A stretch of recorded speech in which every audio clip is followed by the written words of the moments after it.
Hey, my name is Sunday. My pronouns are they, them, and welcome to another video. Today, I will be painting a portrait of singer-songwriter Yuno. I found his music a few years ago and fell completely in love, and if you're a fan of his music too, you'll definitely get that reference. For this piece, I'm primarily working in gouache, but there is a bit of watercolor and colored pencil used in this piece as well. I started this piece with a ground of my favorite Opera Rose watercolor by Danielyan, which you will have seen in the intro. I went in with a large mop brush to cover the entire surface of the paper with the Opera Rose. My goal is to have this pink underpainting peek through at the end of the piece. I also go in with a detail brush to kind of beef up some of my line work that I don't want to get lost in the painting process, especially in the eyes, hair, and in the lips. I am a firm believer in underpaintings, and I use them in almost every piece that I complete. It's like my secret weapon as an artist. For me, the underpainting is like a warm-up or a stretch before the big game. It really gets me grounded in the painting and sets the groundwork for the composition and values.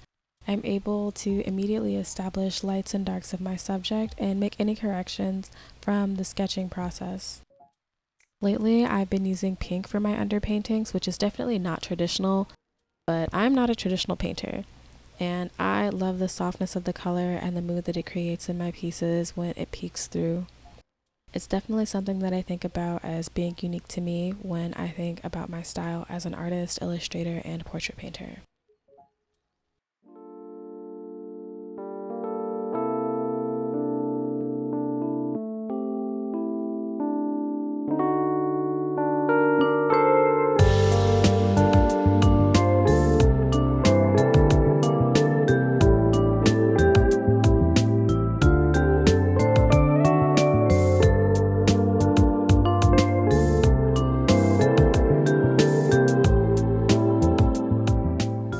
After my underpainting, I go in with a very watery, kind of washed out layer of gouache to establish local colors. It's very similar to the épluché technique used in classical oil painting. You'll see the consistency of my paint is very thin, but it'll get thicker throughout the painting process. A lot of artists who work in gouache call this the tea to butter method. The tea to butter method compares different gouache consistencies to different items like tea, coffee, milk, cream, and butter in that order. It's a helpful kind of trick to have on hand since gouache can be used from thin to thick. Gouache right out of the tube can feel like painting with butter, and by adding more and more water to the paint, you can get different consistencies ranging from heavy cream all the way down to transparent tea. I tend to paint with my gouache somewhere between a milk and heavy cream consistency.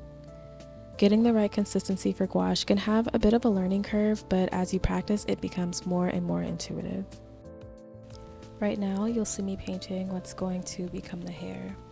Yuno has these gorgeous freeform locks that I wanted to be very intentional in capturing. I started by using a violet to block in the darkest parts of the shadows of his hair, and I quickly realized that I didn't think that was dark enough, so I went in with what I believe to be either Holbein's or Royal Talon's ultramarine blue for the midtone, and then I glazed over the purple shadows.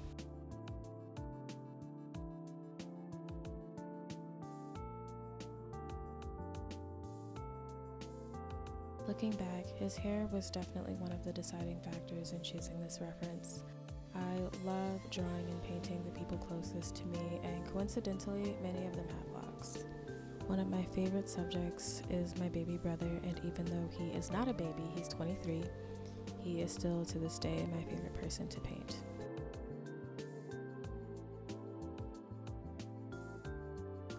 Painting the skin definitely gave me a run for my money.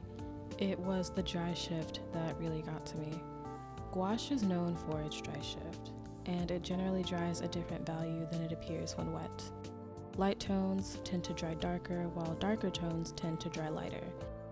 I know this is a thing with designer's gouache or water-based gouache, but I'm not quite sure about acrylic gouache, and I might have to try it out someday. Until then, I am just going to have to trust the process.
few different colors for this background.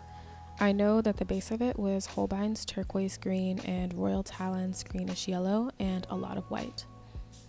That turquoise color from Holbein had been sitting on my palette dried up for months, and I think that this was the perfect opportunity to use it. I figured the lovely bright green color would play really well with the pink underpainting that I used for this piece and help the gaps of pink that do come through really pop. It's also a little bit funny that I didn't realize there wasn't enough paint on my palette, so I ended up having to water it down and kind of gray it out in some areas, and let's just say it's a stylistic choice. But everything ended up working out in the end.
Timid with painting the beard.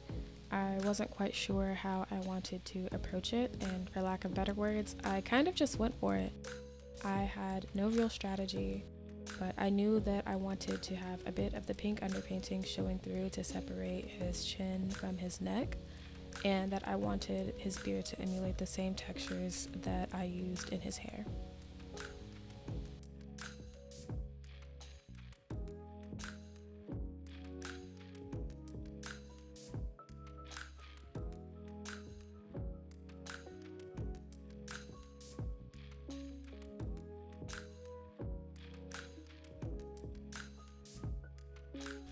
I took a lot of time painting in the glasses and the shadows and highlights around the eyes.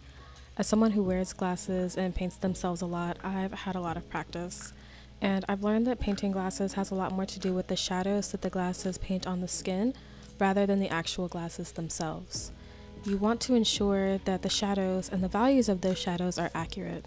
This will not only imply but emphasize that the lenses are transparent and that the glasses have weight and are sitting on the subject's face.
Here, you'll see me going in with a bit of a neon colored pencil.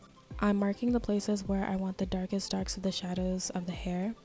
I thought that this would be a neat way for me to get a little bit more pink to show through the piece because I felt like I'd covered up a little bit more of the underpainting than I planned, which is okay. The painting process is fluid, and I love the way it came out even though I wasn't sure if it would work. And I definitely want to integrate this into my gouache painting process moving forward.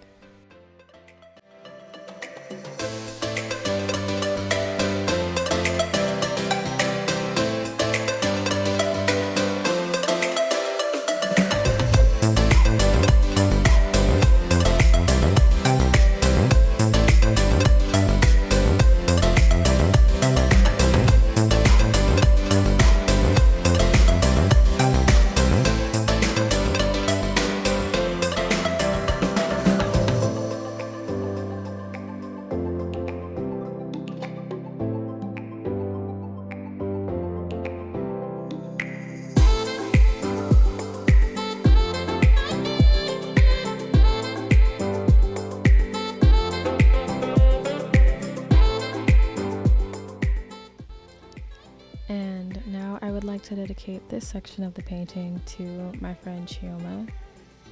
Chioma, this bit is for you.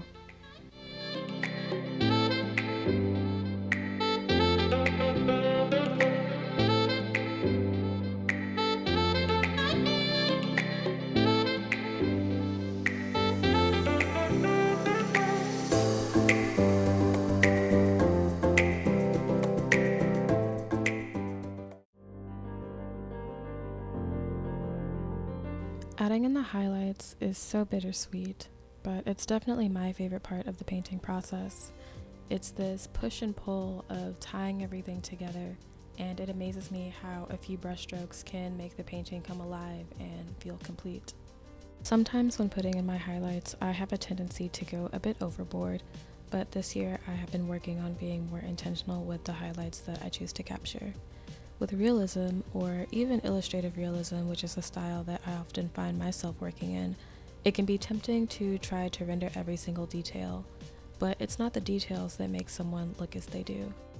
It's the proportion of their face, the distance between their eyes, the shape of their nose. It's all about the spatial relationships between those big shapes. Plus, the human brain is very efficient at filling in blanks for us, sometimes even better than we could ever capture on canvas. And now we are at what I've heard to be many people's favorite part of the painting process, the tape peeling.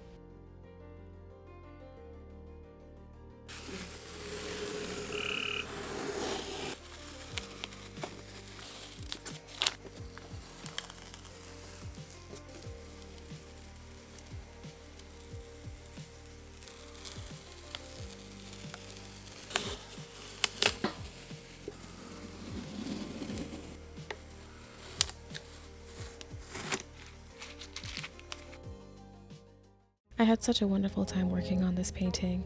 This is so close to the style that I want for my illustrative portraits, and I'm looking forward to continuing to hone this style and do more paintings. I already have a list in my head of everyone that I want to paint, and I hope to have you along for the ride. Thank you so much for watching, and I will see you in the next one. Bye.